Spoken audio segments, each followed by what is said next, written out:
Hey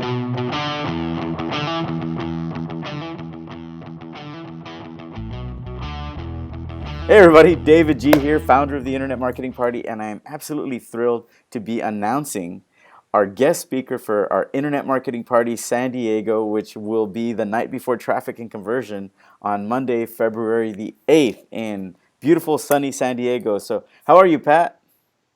I'm doing well, man. Super stoked about this. You guys are going to get to come to my hometown, San Diego. This is where I live, and hopefully it'll be nice and sunny for you guys. And I'm stoked to talk to y'all.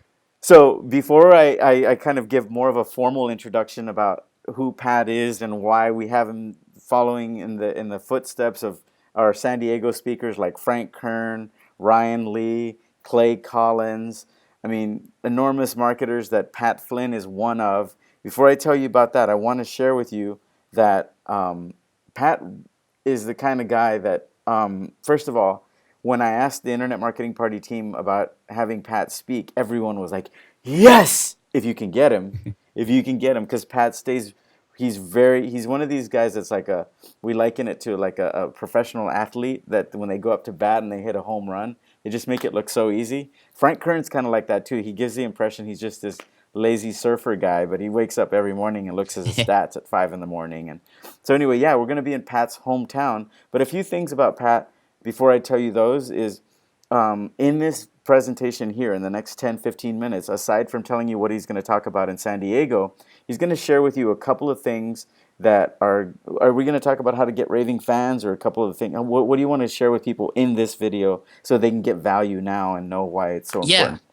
No, I love that you're making sure that your peeps are taken care of. And so the thing I want to share with you is whether you do videos or podcasting or blog posts or whatever, obviously we have call to actions that, we want people to click on stuff.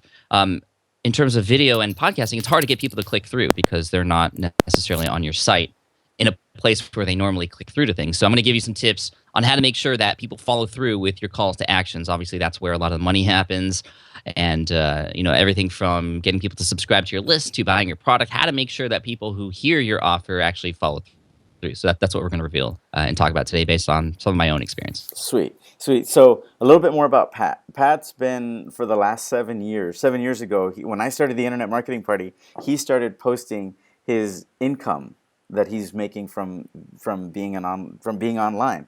So his income statements are publicly available on his blog at smartpassiveincome.com, and he's been doing that for 7 years. So I don't know if I think some people have started doing it since then, but very few, if anyone else, does that. And you get people will show you their screenshots of how much they made on a launch, but they don't tell you that half of that went to affiliate commissions, another 10% went to brokers, another 15% went to refunds, another like Pat just puts it all out there every month. And if you want to check it out and see what kind of money he makes, I don't have to talk about it because he puts it out there publicly.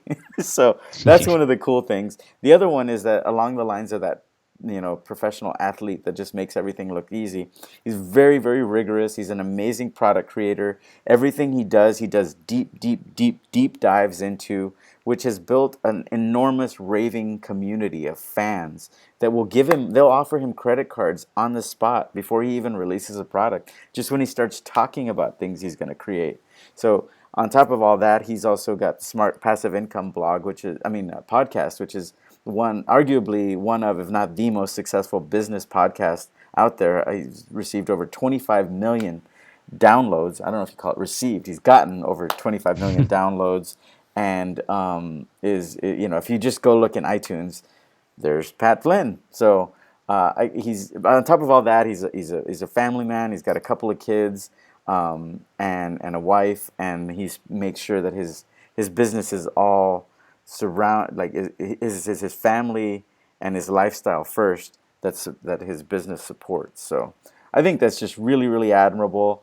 Everybody Thank you. that I've talked to that knows you, they're like, "Really, you got Pat Flynn? That's awesome!" And I'm like, "Well, he is in San Diego," and they're like, "Yeah, man, but that dude Worked stays out. busy. That dude stays busy." So with folks that I know that are on top of their game, just because they're in the same town, sometimes it doesn't always work. So I want to say thank you for agreeing to be in our lineage of rock stars that rock the San Diego Internet Marketing Party stage. Yeah, no worries, David. I mean, I'm very excited, and it's not just the fact that it's happening in my hometown that made me want to do it. It's I know the people who are there. I was at Traffic and Conversion last year, although I didn't attend the event. I heard all about the party, and I heard how cool it was to have Clay up on there. And I'm actually, I don't know if you know this, but I'm an advisor for lead pages. I was actually the one who came up with lead boxes. That was kind of my idea. I'm also an advisor for a few other companies in this world too. So I'm very into this stuff, and so I'm stoked to talk about what I can do to help you guys out there. And I know it's going to be a fun time on stage too, but I also want you guys to come away with stuff that you can use in your business. So it'll be a fun time all around. Cool, cool. So why don't we go ahead and kick off? We'll let's talk a little bit about what you're going to share in on the stage in San Diego, and we'll wrap up this one with how to get people to take action. Yeah, so on stage on San Diego, I it's funny because David and I were talking about this for days because there's so many things that I could talk about. But I love him because he's like, no, we got to make sure it's new and different and exciting, and the crowd's going to be there. They're going to want to take home something great, and I'm like, well, I have a lot of stuff to give, and so we nailed it down. And so it kind of surrounds two different topics, essentially how to create these, like what David was saying earlier, these incredible raving fans, these people who are in your brand who will help support you no matter what. When you come out with a product, they don't care what that product is. They're going to want to buy it. And not only that, share it with everybody else that they know too. I mean, this is how you build long-term businesses, not just something where you do arbitrage and pay Facebook to share ads, and as soon as you stop paying Facebook, you're done, right? No, this is stuff that once you get to a point where you have fans, like raving fans, Kevin Kelly, Thousand True Fans. Like a lot of us have heard that article before. Well, that article is great, but how do you get those fans? Well, I'll be talking about that. And then in context, I'll also be talking about podcasting and how much that has actually played a role in building these raving fans. And I know a lot of you who have considered starting a podcast or maybe even have started a podcast. Well, I come from the top of the space. I'd love to share a lot of what I learned to help you be able to maximize your efforts there and optimize your conversions into your email list and your sales funnels there. And also for those of you who aren't even considering starting a podcast, it's really important to know about how you could still utilize podcasts, not just you starting a show, but how to get on other people's shows, how to utilize and maximize your time there so you can get the most out of it. Because really, this is where people hear your voice, they hear your emotions, and you can. Like, I literally have people who come up to me at conferences and they start talking to me like we've been friends for years. And they're talking about what I do, and they're talking about my family, and then they're like, and then I don't even know their name yet, and it's a little bit creepy at first. I'm like, who are you? But then I realized, wow, I'm actually building relationships, like deep down relationships. These people are talking to me like we've been friends for years, right? That's what you ultimately want when you're building a business. Fans like that, and a podcast and doing the stuff online that I do, it allows you to scale those one-to-one. It sounds like a one-to-one conversation when people are listening to my podcast. I mean, you can scale this. It's not one-to-one. It's one to 25 million or more, and it allows you to really build your business exponentially once you are able to do that. And again, it doesn't mean you have to start your own show. You could be on somebody else's show too, and I can help you through all of that. So by the end of it, you're going to come away with stuff that is hopefully going to make you laugh, hopefully going to entertain you and provide value for you, but also going to help you just make more money in your business, which is what I know we all want. Yeah, yeah. So, and I asked you this before we started rolling, but if for the kind of skeptic out there, you don't feel that it's too late to be thinking about starting a podcast when it's like there's so many out there, and It's a great question. it feels like every week a new marketer's check out my podcast, and it starts to feel a little passe. Right. Well, it feels passe when it's exactly the same thing that other people are doing, right? But there's still wide open space in the podcasting realm. I mean, when you consider that there are maybe 500,000 active podcasts out there, and I don't know, 500 million blogs, there's still a lot of room left. And as long as you approach it the right way, which I'm going to share with you how to do, you're going to set yourself up for success. Absolutely, there's still more room, definitely. Man, that's actually useful for me because like I love connecting with amazing people, and I've thought about doing a podcast. I mean, it's essentially what I do with Internet Marketing Party once a month. But like I really honestly the reason I hadn't done jumped in is because I felt like I was late to the party. No pun intended. So No pun intended. I mean, why isn't this audio file not stripped out of this video and put into a podcast? that's dude. I'm getting excited because I love leverageable activities. So what you're saying is I could just take all my pre-party interviews and turn them into a podcast. Totally. I mean, you could repurpose content. I mean, take a video, strip out the audio, then actually take that transcription of that audio and turn that into blog posts, turn that into slide shares, turn that into social media posts that you could do with some of the top. There's a lot of ways to repurpose that. Actually, that'd be a fun thing to talk about too. Okay, cool. So I like to keep these videos like nice and to the 10-15 minute mark. So I mean, we could probably talk for 4 hours and still have more to talk about. So you want to drill into the actionable piece that people can take away from this this during this Yeah. presentation? Totally. So whether you have a blog post, a way to publish blog posts or videos, a lot of you are obviously doing videos. And even if you have a podcast already, one of the things we want people to do is obviously take action on stuff that we talk about. The biggest sin that a lot of people make is they just share content and they don't have a call to action. But I think all of you are smart enough to know to include calls to actions, right? But I think a lot of people think that you have to include multiple call to actions because you don't want to miss out on that opportunity. You have people's attention. Why don't we just share with them this link and do this and do that? Make sure to follow me here and follow me here and then click on this. Okay. The number giving people a call to action is to give them just one, and make it very easy for them to do that. This sounds kind of basic, but if you look back to all of your other content, I'm pretty sure that, not you specifically, David, although maybe. And I know I've had this problem in the past. I get too link happy or CTA happy in my stuff. So you want to make sure that you narrow it down to one. And it doesn't necessarily mean that every time you come out with something new, Hold on 1 second. Exact same CTA. That's also another mistake people make because people get blind to what that CTA is. So hold on 1 second. Can you hear me, Pat? Yeah. Our connection just got a little choppy, so I was asking you to stop because you were starting to get really your voice was skipping. So the first piece is pick one CTA. No, you're choppy on my end too. Yeah, let's hang up and call right back. I'll call you right back.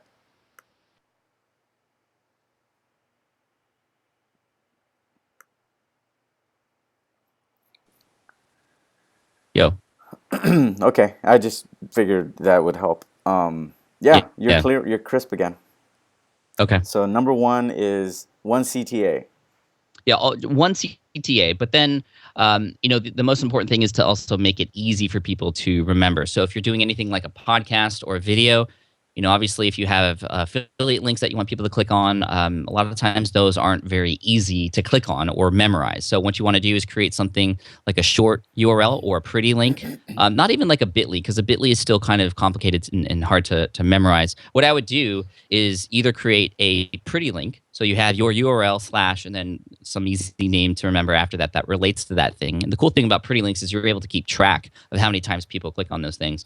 But even further than that, you can actually buy a domain to forward to a specific call to action and just have that be there. And what's cool is even if that link changes over time, you can just go back into whatever domain service you have, GoDaddy, and change what that URL is, and then you don't have to change it everywhere else you've mentioned it before. Now, here's the most important piece, and this is where most of the money is going to come from this conversation. I heard this expression not too long ago, and it's made a massive difference in how people respond to the call to actions that I give, especially when it comes to email, and that is the fortune is in the follow-up. The fortune is in the follow-up. Always follow up with people in terms of that thing you want them to do. Back in the day, I started a website called Food Trucker to help people who want to start a food truck or who have a food truck and help them market their business. And I had to cold email 250 food truckers just to get started, to survey them, to tell them about my business, because I was starting from scratch. I didn't know anything about foods. And this is a public experiment that I share on smartpassiveincome.com. Well, I cold emailed 250 people, and I actually asked them a single question. These are all food truck owners. I asked them a single question. What was something you wish you had known when you'd started your food truck business? And my idea was to use this as a way to determine what their biggest pains are, but also figure out, well, what actually compile these answers into a specific blog post that would be there on launch day, and then have them want to share that with other people. And that's how I would get massive traffic on day one. And it worked. But I remember I only had 7 people respond Oh, wow. within a week after those 250 people I emailed, which is a small percentage. I still learned a lot from those people, and I had phone conversations with them, and was able to extract a lot of more ideas from there. But then I followed up a week later with the people who didn't reply, and I got 40 people out of those 243 to respond, and it was simply because I followed up. And I didn't follow up with the exact same email. I just said, "Hey, as a reminder, I sent you this email." And I think what happened, actually, I asked people, "Well, why did you respond this time and not the last time?"